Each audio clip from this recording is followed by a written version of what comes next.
आता नवीन कॉक्रोच जनता पार्टी मार्केटमध्ये आली। कॉक्रोच जनता पार्टीचे संस्थापक अध्यक्ष अभिजीतजी डिपके जेव्हा दिल्ली एअरपोर्ट वरती आले तेव्हा त्यांनी बाबासाहेबांचा एक फोटो घेऊन आलेले, बघितलं आपण सर्वांनी।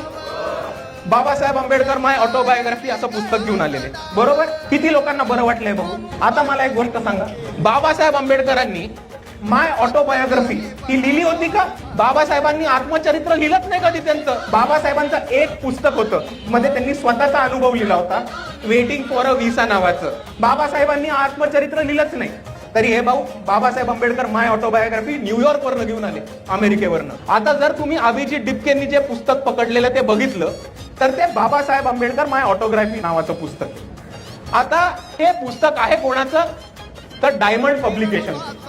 घरी गेल्यानंतर गुगल वरती डायमंड पब्लिकेशन टाकून बघा आणि तुम्हाला हे दिसेल की डायमंड पब्लिकेशन हे RSS चालवतं आणि RSS चं पुस्तक आहे। बऱ्याचशा महामानवांवरती चुकीचा इतिहास सांगणं, RSSच्या समरसतावादी भूमिकेतनं बाबासाहेब समजून जाणारं हे पुस्तक आहे।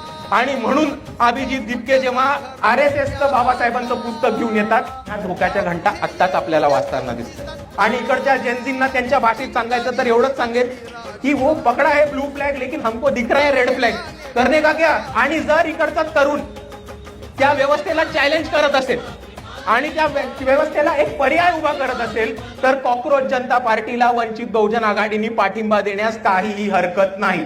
पण तुम्ही बदल घडवताय तो कुठल्या दिशेने बदल घडवताय? तुम्ही कोणत्या विचारधारेचे आहात आणि तुम्ही कोणत्या दिशेने जाणार आहात?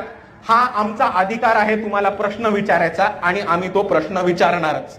आणि आपल्याच आंबेडकरवादी समाजाने माजी सरन्यायाधीश भूषण गवईंबद्दल एक महत्वाची भूमिका घेतलेली आणि तीच आपल्याला सुद्धा अभिजीत डिपकेंबद्दल घ्यायला लागणार आहे।